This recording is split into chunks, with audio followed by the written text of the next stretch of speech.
Then, when you have decided upon a course of action, place your trust in God. For God loves those who place their trust in Him. If God helps you, none can overcome you. But if He withdraws His help from you, who is there who can help you besides Him? In God, then, let the believers place their trust. It is not for any prophet to hold back anything. He who hides anything away shall bring it forth on the day of resurrection, when every human being shall be repaid in full for whatever he has done, and none shall be wronged. Can one who seeks the pleasure of God be like one who incurs the wrath of God, and whose abode shall be hell, an evil destination? All have a different standing in the eyes of God, and God is observant of all their actions.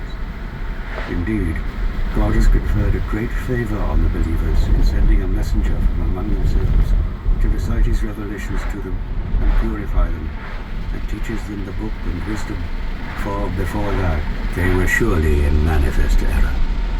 What?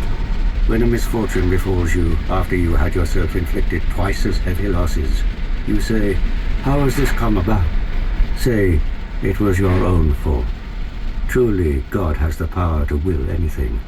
The misfortune which befell you on the day when the two armies met happened by God's leave, so that He might mark out the true believers and know those who acted hypocritically. When they were told, "Come, fight in God's cause and defend yourselves," they replied, "If we knew that fighting would take place, we would surely follow you." They were that day nearer to unbelief than to belief. The words they utter bear no relation to what is in their hearts. God knows well what they conceal. Those who stayed behind said of their brothers, "Had they listened to us, they would not have been killed." Say to them, "Ward off death from yourselves then, if what you say be true."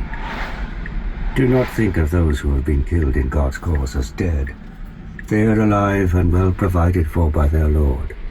They are joyful because of what God has bestowed on them of His grace, and they rejoice that those they left behind who have not yet joined them, that they shall have no fear, nor shall they grieve, rejoicing in God's grace and bounty. They know that God will not fail to requite the believers. Those who responded to the call of God and the messenger, despite their having received an injury, and such of them as did good deeds and feared God, shall have a great reward. Those who, on being told that the enemy has gathered against you a great force, so fear them, only grew stronger in their faith and replied, "God is sufficient for us. He is the best guardian."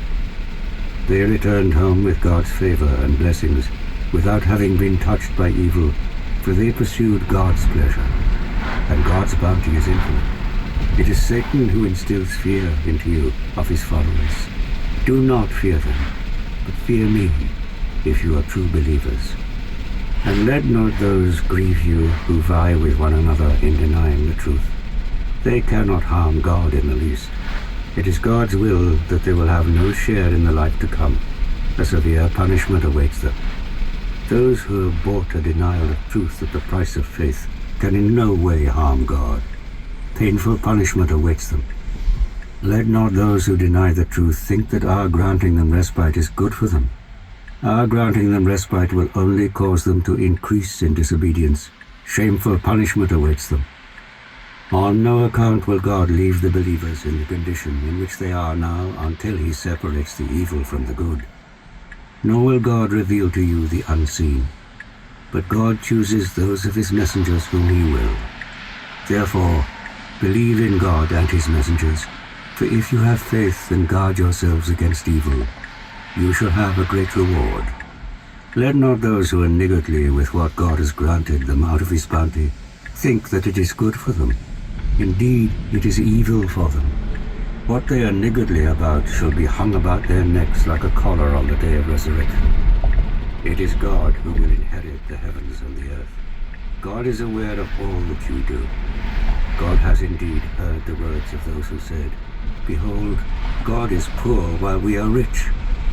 We shall record what they have said, and their slaying of the prophets unjustly. And we shall say, "Taste the torment of burning, in return for what your own hands have wrought. For never does God, do the least wrong to his creatures. To those who say, God has commanded us not to believe in any messenger unless he brings down to us an offering to be consumed by fire, say, messengers before me have come to you with clear signs, including the one you demand.